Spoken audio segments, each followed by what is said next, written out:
Bonjour, bienvenue dans la série sur la thermodynamique et la physique statistique. Donc nous sommes dans les applications, nous allons parler maintenant du magnétisme. Alors, il existe différentes formes de magnétisme.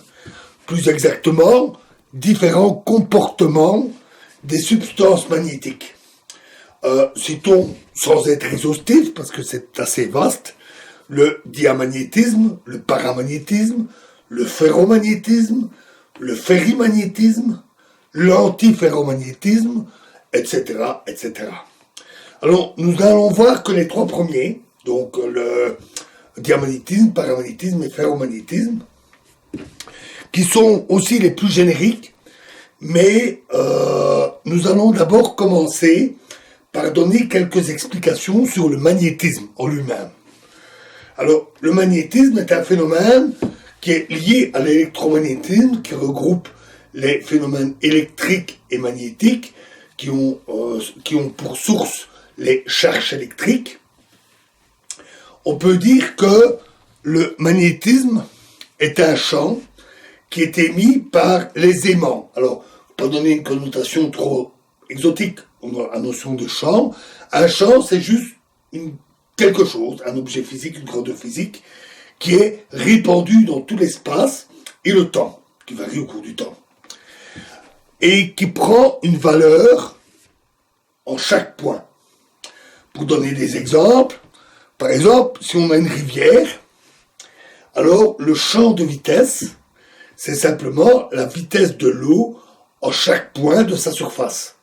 Donc chaque point de la surface de la rivière a des vitesses différentes. Dans une pièce, comme celle-ci, l'air a une pression qui varie légèrement en chaque point, de même que la température, et le champ de pression ou le champ de température, ce n'est rien d'autre que la pression et la température de l'air en chaque point de cette pièce. On parle aussi de lignes de champ, donc c'est intéressant, c'est important à savoir. Par exemple, pour le cas d'une rivière, en chaque point, la vitesse de l'eau a non seulement une certaine grandeur, mais mais aussi une direction. Donc la vitesse a une certaine grandeur et une direction. Et donc, en suivant cette direction de point en point, on a une ligne qui est rien d'autre qu'une ligne de courant de l'eau dans la rivière. Et on l'appelle typiquement une ligne de champ.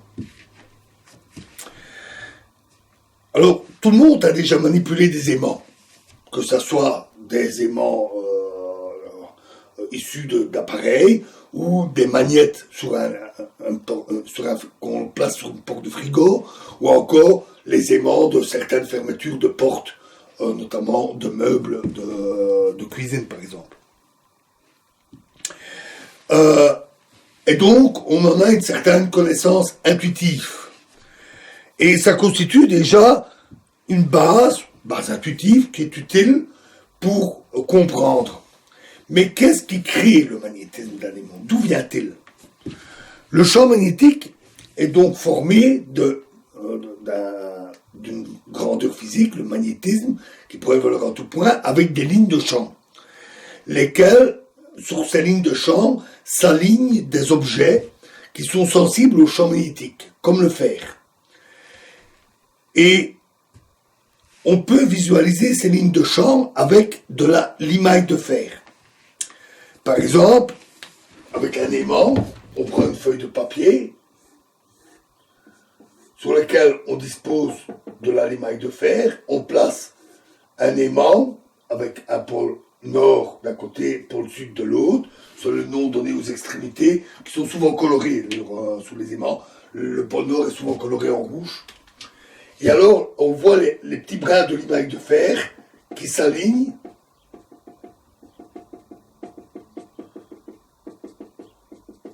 formant vraiment des alignements, les lignes du champ magnétique. Et donc, ces limailles de fer permettent de visualiser les lignes de champ.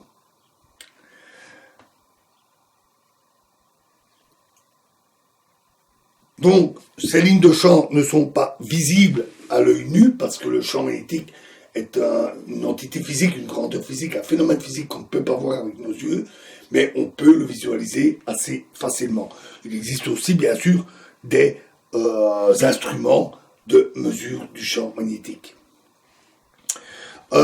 Plus schématiquement, on peut tracer donc un aimant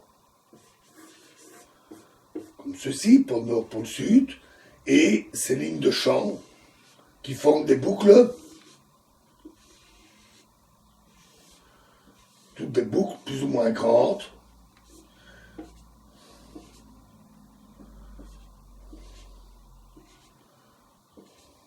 voilà, comme ceci.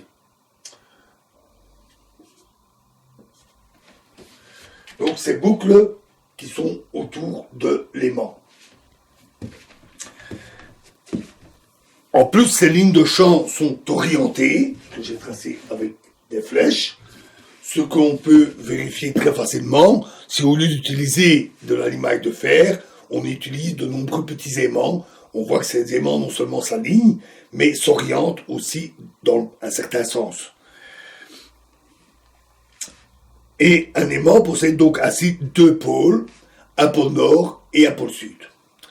Ce nom de pôle vient du fait qu'une aiguille de boussole, une aiguille aimantée de boussole, voit son pôle nord, la partie rouge de la pointe de l'aiguille, qui s'oriente vers le pôle nord géographique. En fait, c'est un peu malheureux qu'on ait choisi ce nom-là, parce que ce sont les pôles opposés des aimants qui s'attirent. Et donc, le pôle magnétique de la Terre au pôle nord géographique n'est rien d'autre que le pôle sud magnétique. Une inversion qui peut parfois entraîner de curieuses confusions. Donc, le pôle nord de la Terre est le pôle sud magnétique de la Terre. Alors, si on prend un fil électrique qui est parcouru par un courant électrique, on peut aussi détecter un champ magnétique. Alors, il a la forme suivante. Donc, si je prends mon fil électrique, on constate que autour d'un point, ce sont des cercles autour du fil. Mon dessin n'est pas parfait, je vais essayer de le faire un petit peu mieux.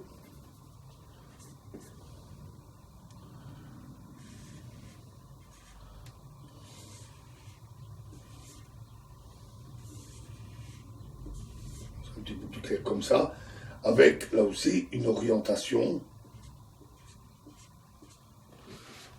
du champ magnétique. Et dans le fil, il y a un courant électrique qui passe dans ce sens-là. Bien entendu, ces lignes de champ ne sont pas qu'un seul point, elles sont tout le long du fil. Il y a tous ces cercles autour du long du fil.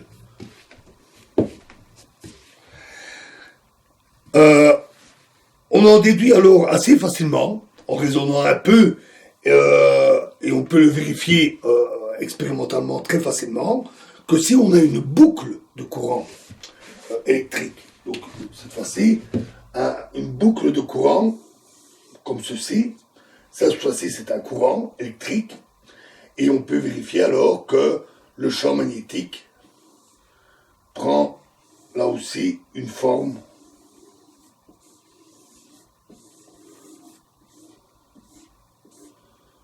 comme ceci.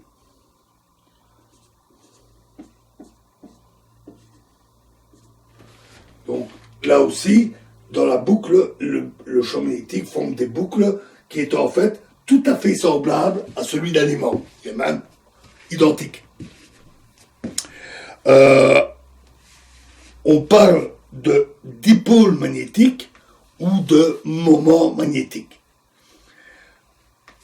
Mais un courant électrique, ce n'est rien d'autre que des charges électriques en mouvement. Ce n'est rien que ça, un courant électrique. Et de fait, une charge électrique qui se déplace produit le même champ magnétique. Donc si au lieu d'avoir une boucle de courant électrique, on a une charge électrique qui tourne, alors on obtient exactement le même champ magnétique. Et de même, une charge électrique qui se déplace comme ceci, là aussi, engendre un champ magnétique circulaire sous forme de cercle qui cette fois-ci n'est pas le même en tout point, parce que la charge est là, et elle se déplace, et donc l'ensemble se déplace.